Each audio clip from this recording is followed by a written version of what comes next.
If you got all-on-4 dental implants somewhere else, and now you're struggling with speech problems, here's a harsh reality. There's no magic formula to fix it, and solving one issue often creates another problem. It's like a complex puzzle where every piece affects everything else. Today, our prosthodontists at North Texas Dental Surgery are breaking down the multifactorial nature of speech problems in all-on-4 treatment.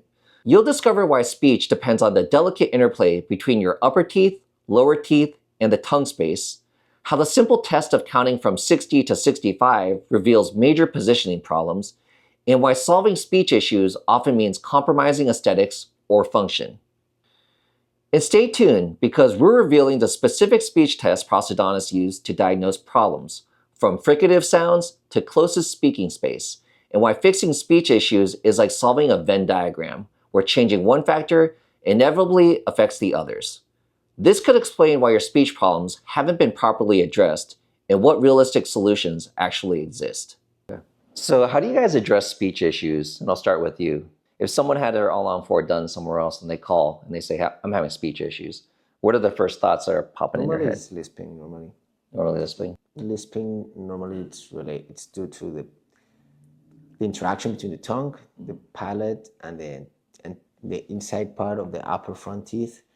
So there's not a number, there's not a magic formula for that. It's just like listen to the patient, see their complaints, and it can be either like that the junction between the prosthesis and the gums, it's not fitting, it's a little bit like open, or it can be that the prosthesis is very bulky, or it can be that maybe the inside of the anterior, the top front teeth might have like a shape which the patient was not used to it and cannot get used to it. Right. So in my opinion, mainly the content are lisping, and there's different ways to address it, because every patient is different. It depends on the prosthesis that they have in their mouth. Right.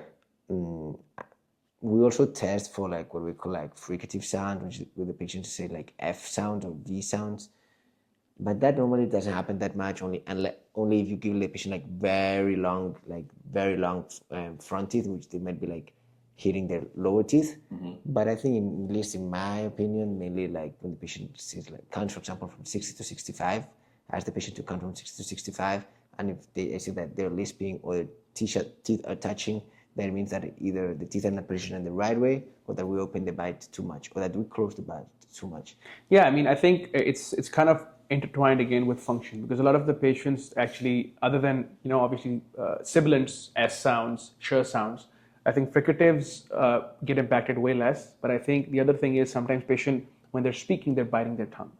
That's the other part of it. Obviously, then patients, that essentially is affecting their speech, because whenever they speak, they're now biting their tongue. So it's a functional as well as a speech problem that kind of manifests together. The other thing which we see is when patients don't have the correct tongue space, because any pronunciation is done where the upper teeth come close to the lower teeth, and the tongue kind of forces the air to speak that word, right? So it's an interplay between these three elements: the upper, lower teeth, and the tongue. So if the tongue doesn't have the correct space, or the upper teeth are not in the right position in terms of the lower teeth, patients are going to have difficulty speaking. The other thing which we also see is clicking of the teeth together. So when patients are speaking, we call it the closest speaking space, where if the patient is too open, like if the bite was too open, if there's like the teeth are too big in the mouth, patient will not have enough room so that when they speak, they're going to feel that their teeth are hitting. That's one thing which we see, especially with patients with complete denture sometimes, and even with full arch. So we realize that, okay, so now we're outside of the range of vertical dimension that the patient can adapt to. So we decrease the space, and that usually fixes it. So long story short, it's a very multifactorial process in regards to getting their speech correct, and all these things are the way that you guys are going to evaluate that. Yeah, and then if we reduce the vertical dimension, that affects their aesthetics, that affects their function. So, it's kind of like a Venn diagram of all of these factors we're talking about. Right. Taking away one thing adds another thing, right, or takes away another thing. So it's like a complex kind of interplay between multiple factors. Right.